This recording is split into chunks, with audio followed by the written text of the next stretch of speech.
Vitamin A atau dikenal juga dengan nama retinol merupakan vitamin yang sangat diperlukan oleh tubuh.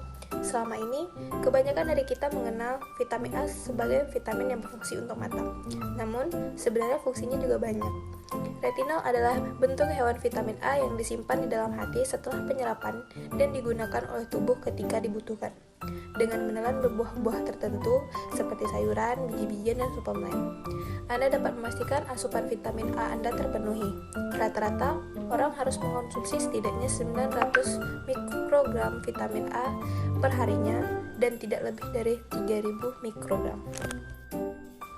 Fungsi vitamin A antara lain yang pertama mengoptimalkan perkembangan jantung, yang kedua menghambat sel kanker payudara, yang ketiga meningkatkan kekebalan tubuh atau imun, yang keempat menghambat proses penuaan dini.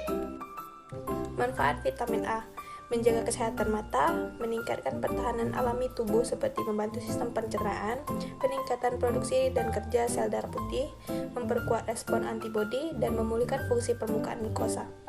Menghindari resiko penyebab cacat lahir dan menunjang pertumbuhan dini, membantu mengobati jerawat dan mencegah penuaan dini, mencegah kesehatan tulang dan mencegah kondisi patah tulang, membantu mengatasi campak yang merupakan salah satu faktor risiko definisi vitamin A, dan yang terakhir meningkatkan produksi penghemoglobin atau sel darah merah agar terhindar dari masalah anemia.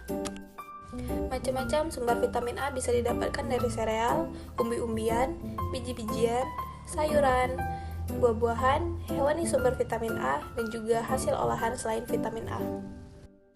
Kekurangan vitamin A. Pernah dengar tidak berat bayi lahir rendah? Pasti pernah kan?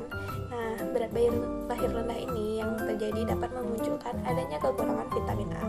Karena bayi dengan berat rendah, di mana berat badan bayi kurang dari 2,5 kg, lebih mudah terancam kekurangan vitamin A.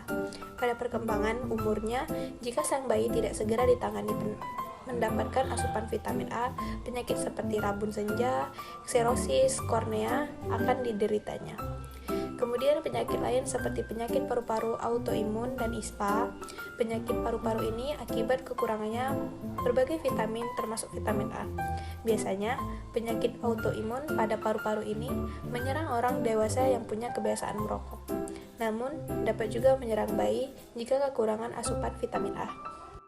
Kekurangan vitamin A bukan hanya pada mata dan paru-paru, tapi juga menyerang usus dan saluran kemih, di mana vitamin A sangat berpengaruh dalam menjaga dinding-dinding usus agar tetap bekerja optimal sebagaimana fungsinya.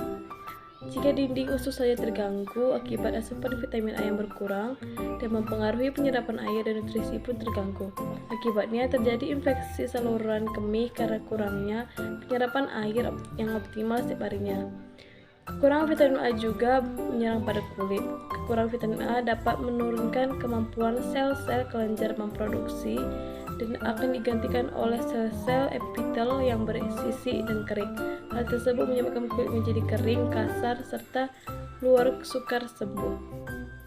Penyakit akibat kekurangan vitamin A dan juga hemorafia yang timbul karena menurunnya kemampuan sel Bacillus pada waktu senja, bintik bitot atau kekurangan pada retina, xerophtalmia, kornea mata mengering karena terganggunya kelenjar air mata, keratomalasi atau kornea mata rusak sama sekali karena berkurangnya produksi minyak meibom, Phrenoderma, kulit kaki dan tangan bersisik karena membentuk epitekel kulit terganggu, pendarahan pada selaput usus, ginjal dan paru-paru karena rusaknya epitel organ, proses pertumbuhan terhenti.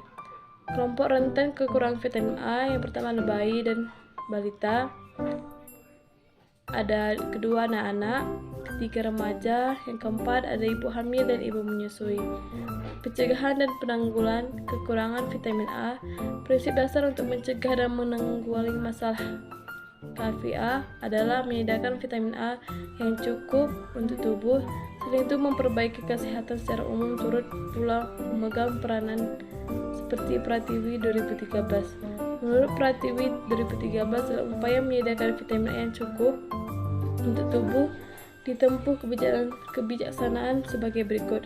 Yang pertama, meningkatkan konsumsi sumber vitamin A alami melalui penyuluhan. Yang kedua, menambahkan vitamin A pada bahan makanan yang dimakan oleh golongan sasaran secara luas. Yang ketiga, distribusi kapsul vitamin A dosis tinggi secara berkala.